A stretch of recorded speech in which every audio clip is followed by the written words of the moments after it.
Hello and welcome. While the ancient art of storytelling has been around since time began, as a tribal species, humans have relied on storytelling to help people connect, learn, and communicate with ourselves and others. Now, the voice of narration has always had a place and purpose in our lives.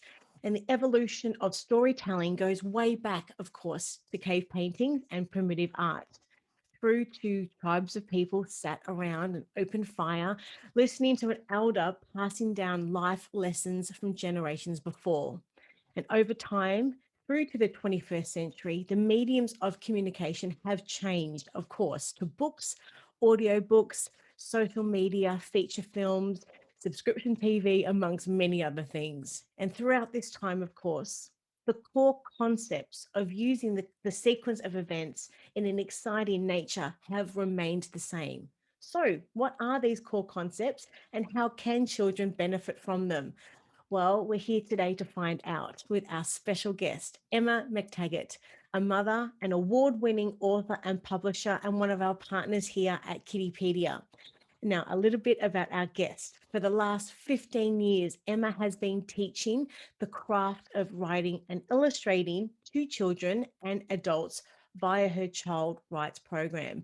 Her publishing business, Boogie Books, is one of the largest publishers in the world on Amazon of children's books written by children for children. And for 5 years, these same books also flew with Jetstar as part of their in flight entertainment system. Now, Emma is a regular guest on ABC Southern Queensland Radio, and she's also the founder of International Read to Me Day, a reimagined global event this year, encouraging readers to share the love of story via Facebook Live. Welcome, and this is our first chat. I'm very excited to have you here. How are you? I'm really well, thank you, Rachel. And as I listened to the beginning of the introduction, not the bit about me, but the history of mankind and story, you actually had me completely transfixed. That was magical. Thank you. Oh, well, but that's the whole thing with storytelling. It is magical, and that's the whole idea, isn't it? To take us out of where we are and transport us somewhere else. And that is the magic of it. And it's storytelling is not just in books, it's in everything. It transports us through films and through all of the digital platforms that we have these days also. And it is so important, not just for, I guess, our emotional well-being to take us somewhere, but of course, from the perspective of what it teaches and can teach us. And of course, most importantly, teach children. What are your thoughts? Absolutely. And I love the adage, Rachel, that if a man lives only one life, but if you read, you can live thousands of lives. So I think the idea of actually learning from those who have been here before us, that there is no need to actually recreate the wheel every time, and to actually be transfixed and transported on any journey is really incredible. Yes, I totally agree. Traditional storytelling, of course, is how originally had tales and myths and fairy tales were all created. But of course, how many life lessons are learned. So I just wanted to ask initially, how do you personally think tales and storytelling can teach children just basic life lessons? What are your thoughts? Well, I think that if we go back to the oral tradition of delivering stories, that the mores and the rules of any society, which binds us together as a community, were actually shared. That the picture book, or certainly literature, has become another way of actually sharing those communal expectations that we have. Because as animals, I guess that we can look at to the animal kingdom, and we know that survival of the species is really important. But as a human, we've developed a consciousness that actually makes us think about ourselves as much as the community. So we need a set of rules. We need an understanding, a social understanding of what our expectations are, so that we can move as one shoal of fish, if you like. Interesting. Very Mm. interesting. Um, and talking about, I guess, expanding our minds and the way that we see the world, imagination is a very big part of that. So, how do you then think books can help children strengthen their imagination then? What are your thoughts? Well, I think that because storytelling and story listening, if you like, is so part of our DNA, that children instinctively respond to it. It's nearly like the I want to say unpoisoned, but that's not the right word, that really that our current system or our systems of education that are formalized and not about the individual, it's about that shoal. So it's that tension between the macro micro. But our children respond instinctively, and especially when they're tiny. Children's picture books, particularly, and children's picture book writers are the rock stars of their world, and their parents are the rock stars because they deliver it to them. So they are not ready to look for influences beyond that. Their DNA responds instinctively to stories. They are open to it, and we are genuinely hardwired in our responses to it. So our brains actually produce all kinds of chemicals, one of which is, I think it's serotonin, is actually the empathy hormone.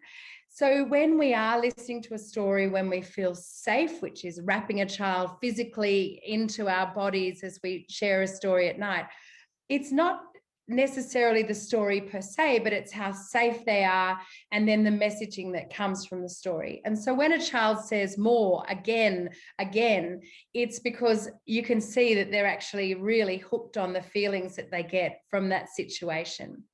So is it about putting themselves into the shoes of that character and using their imagination to go on the adventures in that stories as if they were real, would you say? Yeah, oh, absolutely. So they will pick up a single piece of it. And I love it when you read a book to a child, because they'll pick something out in an illustration that, we haven't even noticed as adults. Mm-hmm. But because they feel so safe and their minds are so open, that the idea of their imagination flooding in, those children completely are transported in the pages. And I think one of the best examples is Where the Wild Things Are, that children can identify with Max as he is naughty and is sent to his room and then goes off to where the wild things are. Nearly that is a story that actually demonstrates what is happening with the internal imagination of a child as they're being transported. So yes, it kickstarts all kinds of things. And by virtue of traveling with that imagination, they can actually feel the empathy that is required that the characters go through, because they're there. They're not seeing it as a superficial level and through the pages. They are absolutely transported into that space in that time. Yes, I'm just loving your energy as you're talking about this, Emma. I can just feel your passion, how passionate you are about this. And it goes back to, I remember our very first conversation, which is just, it's just beautiful. Now, excitingly, I just wanted to acknowledge that we published your article and the title is Overcoming the Monster. Now, for someone who hasn't read the article yet, can you please tell us what it's about and, of course, what inspired you to write it? I love the idea that not only, as we were saying, as I was saying with the hardwiring of the DNA, but that the plot lines have been undiminished by time. Now, there is a particular aficionado of studying this. There's lots of breakdowns and lots of theories about it, but I prescribe to Christopher Booker's notion that there are 7 plots. And Overcoming the Monster, I should say Christopher Booker. So he read for 30 years and read everything from Shakespeare, the classics, through to dystopian novels, and tried to ascertain the formula. Some people think it's oversimplistic, a little bit too much of a nod to Freud, etc., etc. Let's just ignore that side of it. But the idea that Overcoming the Monster is the most prodigious plot line that we have. It's the oldest known record story. So on clay tablets in the Sumerian desert, I think Sumerian.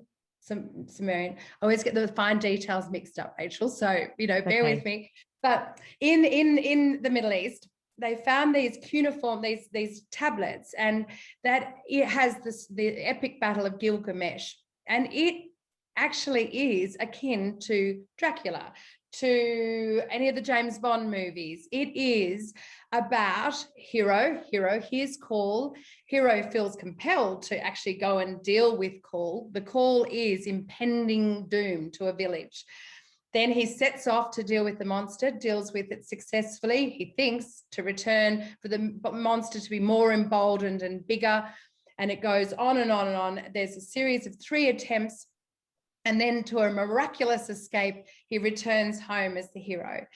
And I think what is so powerfully fundamental about that is that we give children the option to be the hero.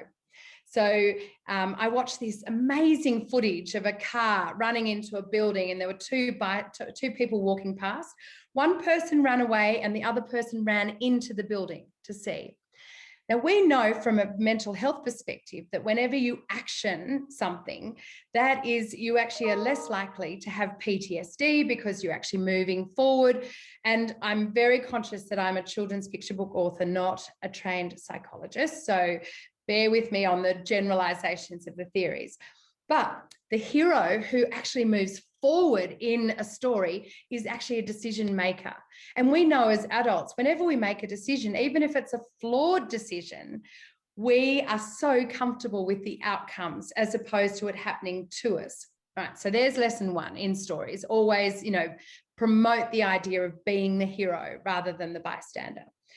Then when it comes to the idea of overcoming something that is so enormous, that it is about how long it takes to eat an elephant. It's one mouthful at a time. It is step by step. And so there is no story without the steps in between. So we demonstrate that, look, you try, it might not work. You try again. Gosh, it still doesn't work. Doesn't mean you give up. You try again. And just when you're about to give up, because the human condition, at some point, we all want to go home and put our heads underneath the doona, is just to give it one more shot. You don't know what it is, but you do have the power within to make change happen. Now, what parent does not want their child to actually be fully comfortable with that as a process for then approaching all of life? Yes. Totally agree. Could I just ask you just one question? Is overcoming the monster the same as the hero's journey? Because a lot of parents would have heard, I guess, that phrase as, I guess, a very traditional plot, I would say, to storytelling. But is it the same thing? Is and it's not. So the hero's journey is overcoming the monster, but it also is completely relevant to the other plot lines. So it is the beginning. The hero's journey is the person makes the choice to commit to the action. And that's the hero's journey. We don't want them to be the bystander. We never want to be a bystander. Who wants life to go past us? We want to go out. The only 2 things that pass us are opportunity and time. So that is why we do prescribe the hero's journey. Which means just get into it. Okay, so the 7 plots used in storytelling, tell me if this is correct, is overcoming the monster, voyage and return, the quest, rags to riches, rebirth, tragedy, and comedy. So pretty much every storytelling, every movie pretty much can fall into one of those sort of 7 plots, would you say? Yes, and I've spent a lot of time looking at children's picture books, and some may sit and they might be called a slice of life. So they actually don't fit into a plot line. They're just not as complicated. There's not the hero answers the call and then the sequence of events. The nuance, the differences between each of those are really, really subtle, yet really important to understand it, which is why I'm loving writing about the rest of the plots for you, Rachel, is because the differences mean that we can actually find more and more appropriate forms of literature to actually help our children in different stages. So overcoming the monster, if we go back to that we're actually looking at fear. So that is predominantly an issue for small children, fear of the dark, fear of different foods, fear of going to school. It can be a fear of something external, or it could be a fear of something internal. So it could be, I'm not good enough. It could be an issue of their self-esteem. It could be about a bully's external, but it's that conundrum of, can I do it? Okay. The answer is yes, you can. And that's what that does. Whereas voyage and return is about hearing the call, the hero's call, but leaving home and coming back again. And then the plot lines become, as I said, subtle differences that are incredibly interesting to know. And earlier on, you touched on the word resilience. So, how can books help children build resilience, do you think? I think predominantly by, if you think that children learn by osmosis and just by observation and learn, that NAPCAN had an incredible campaign years ago called Children See, Children Do.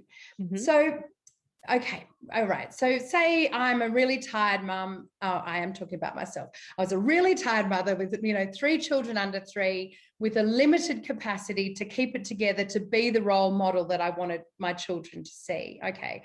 So we have flaws in us as human beings. When we pick up a book, it's been curated and polished and scrubbed, that we actually still have an opportunity in our children's day to actually give them good role models. So the hero successfully navigating a story is actually a good role model. And so the children, as we said, with their imaginations, will transport themselves into the hero's shoes, and they will experience that energy that comes from understanding that you can do this, that you can overcome it. Sometimes they may need to revisit the story again and again and again and again, and there'll be a subtle reason they can't articulate, whether it's they haven't quite fully grasped it.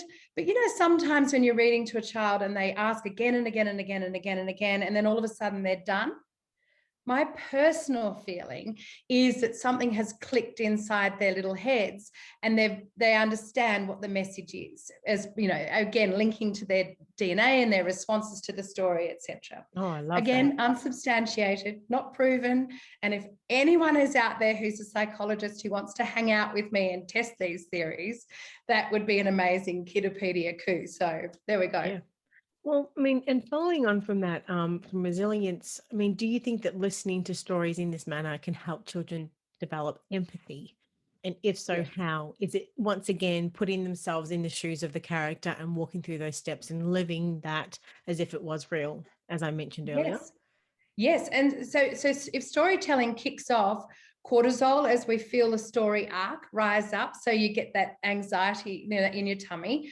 It's so resilience. If resilience by definition is get up when you've been pushed over, right? So if you're feeling the story arc and you're feeling that impending anxiety, and anxiety has become a dirty word, but it used to, and it still is a really useful tool, because it propels you forward in the hero's journey. So Mm. you have the cortisol kicking off, and then you have that success, which is that flush of serotonin. So we actually do, it's the love. You actually do have this flood of understanding and genuine connection with the heroes, with the outcomes of the hero, so that you are actually walking in the shoes. It's not, it feels like, or it sounds like, or whatever, you actually are. You are. And so yeah, you are. So does it increase empathy? I know as adults we read books and we want to, smack the no, you're not allowed to smack. We want to turn our backs on the hero because it doesn't identify. But they're the books that you possibly should always finish. The ones that Yes. you don't like, because it is curated as a story, so that you understand their entire journey, so that you can walk with them.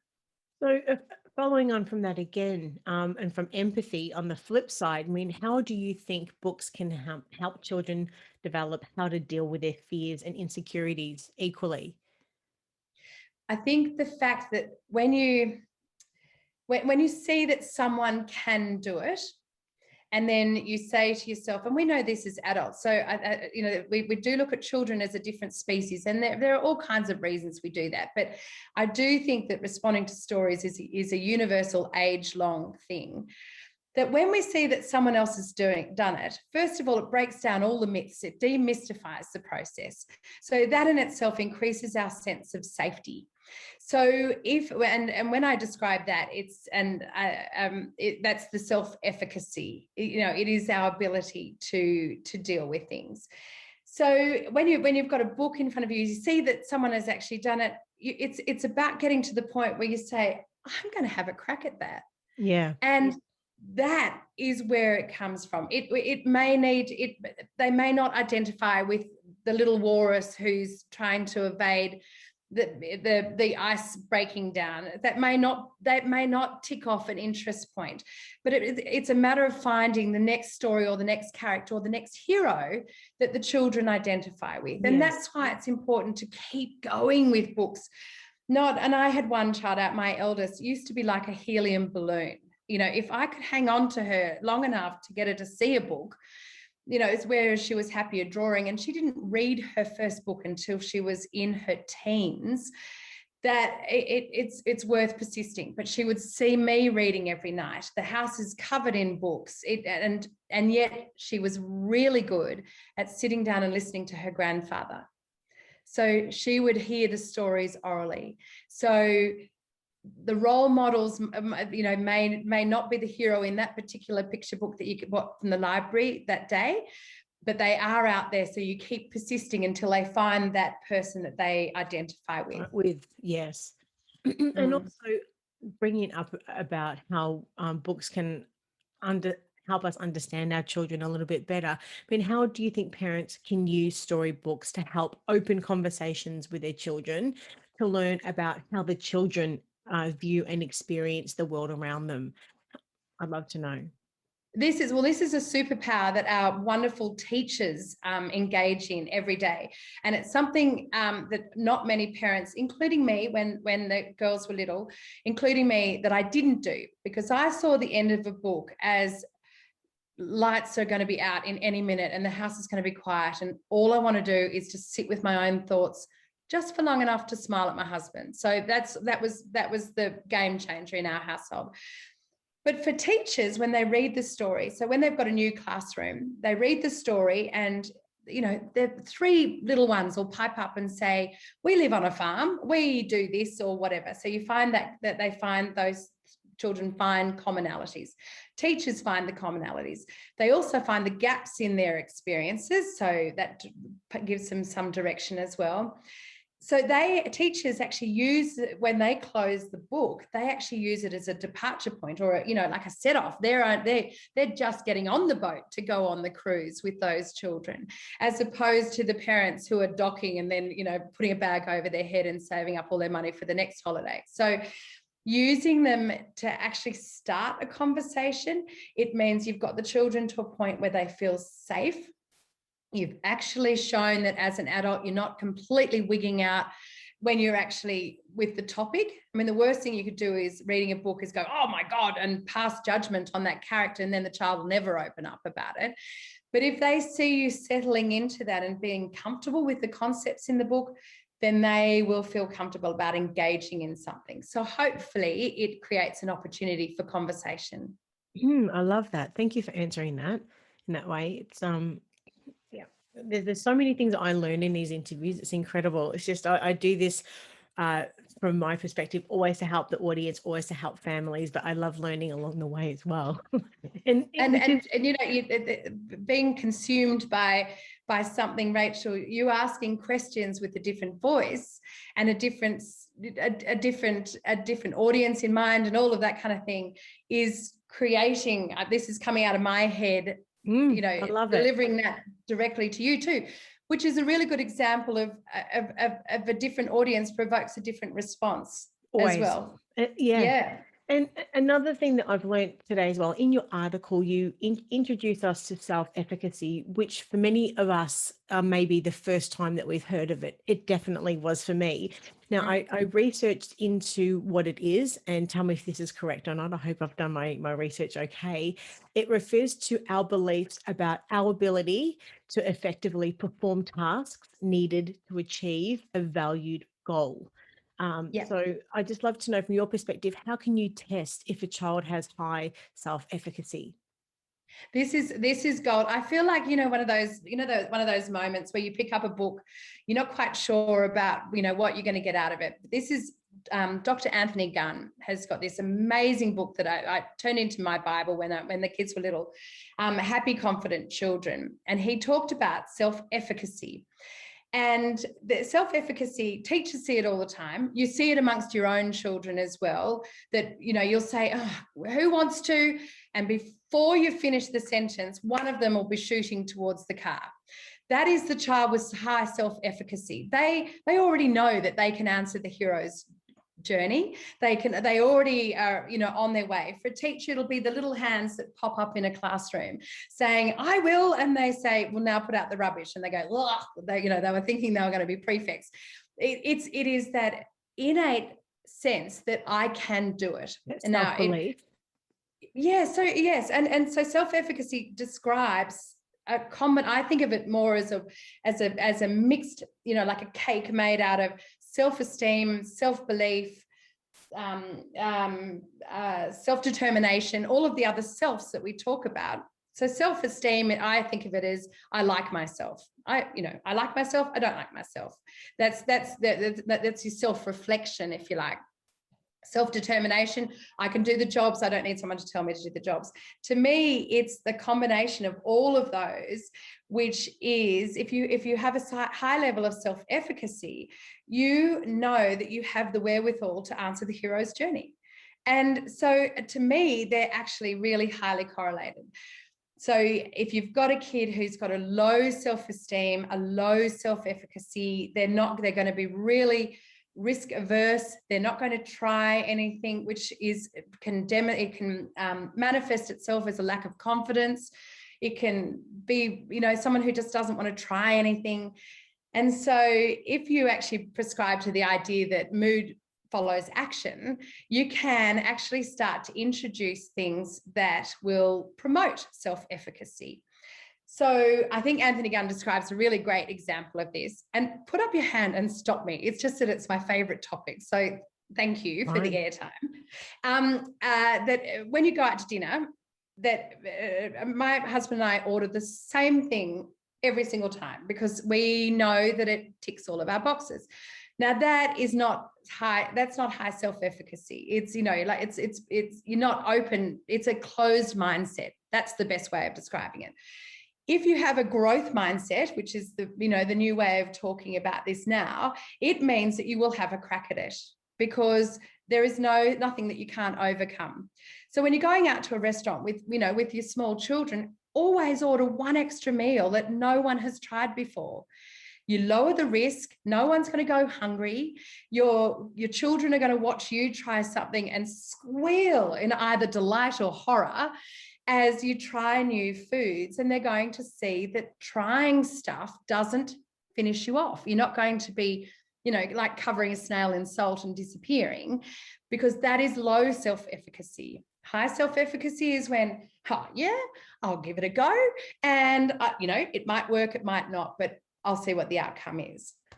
So then, do you think then the idea of increasing self-efficacy can help children create and build their resilience then? And if so, how? Definitely. I think if you've got a child that has got a high level of self-efficacy, that when something comes along, and we live in a world that is littered with disappointment and lack of opportunity and infections, and then environment, it may seem as though things are not going our way. Okay, now that's not a matter of glass half full or glass half empty, but you could describe it like that because there are people in this pandemic that are thriving. How is that so? And it is about how we face these things. Now, so that is the definition of resilience, because it is getting back up again. So if you give a child an opportunity to learn how to read, if you give them space to tell stories, that they're not going to get shot down, that they're going to then be able to write little books and hand them to you, and then they staple them together because they do some drawings, you will actually watch their self-efficacy increase using this modality of communications, which is writing and illustrating children's picture books. For a child on a sporting playground, it will be, learning to touch their toes and then, tiptoe along a straight line, and then be able to, make it all the way to the finish line, which might be 20 meters, then 50 meters and 100 meters. But we do it all in steps, exactly like our hero's journey. So as we do that, we kind of defray the risk associated with it. We have a sense of a win, and so we're more likely to try again. So when we get knocked down, we get up again. And that's why I think the two are so closely aligned. We can't teach resilience, because resilience can only be taught by knocking that down. And I don't think any parent in the world is going to let me go into a school and push every child over physically to see who gets up or who puts out their hand or who stays on the ground crying. That's not going to work. But we can teach children how to make attempts at trying things, and they're great at it. It's children then see adults and we don't make decisions, like we don't try new things. So we've got to demonstrate that open mindset, and then our children will keep doing it, and then they will learn the skills which then makes them resilient. So in saying that then, what is your number one book to help support, build children's and support their fears and build adversity? I'd love to know. So when it comes to overcoming the monster, particularly, my favorite one in that genre is The Gruffalo. And The Gruffalo is so entertaining because it's this little mouse who has extraordinary high efficacy, because as he is confronted by these, dire creatures that absolutely love eating little mice, which is, that's a little person who always gets pushed over in a playground or whatever.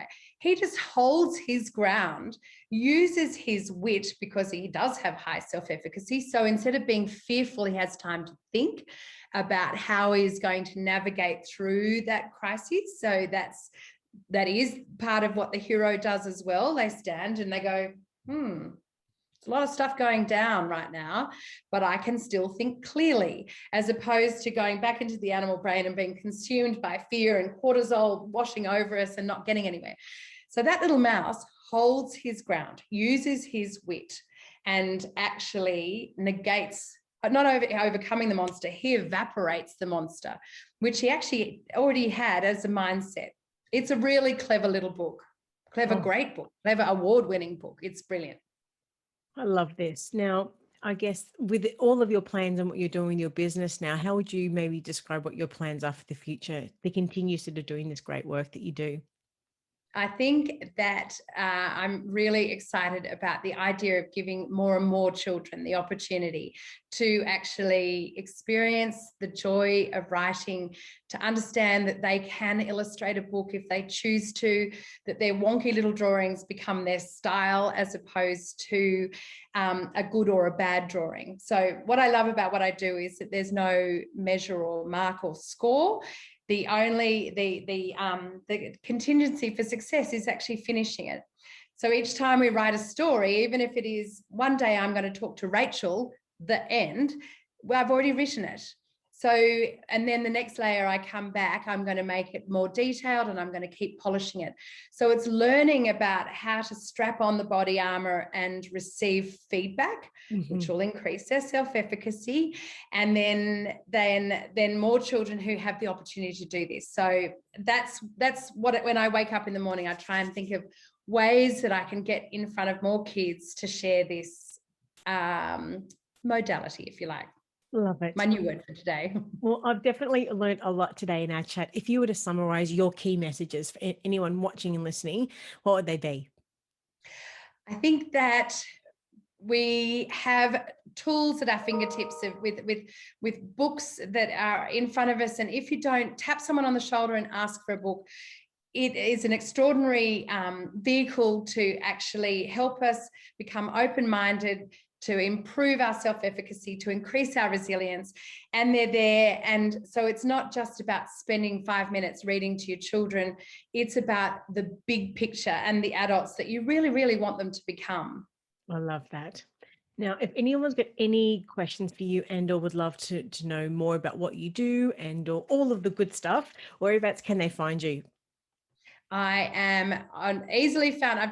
My website is emmamactaggart.com.au. They can actually find, I've got an online course called Live Right Share that is free to anyone who would like more. At the moment, while we're all in lockdown, I can't bear the fact that people don't have access to people right now. So that course is for free. I'm always at the end of an email, and I'm going to be hanging out with you on Kiddipedia, sharing more about the plot lines and just more stuff about why we do what we do from this perspective. And we can't wait, Emma. So we're so excited to chat to you again in the not too distant future. We'll have all of those links so everybody can access them in the show notes.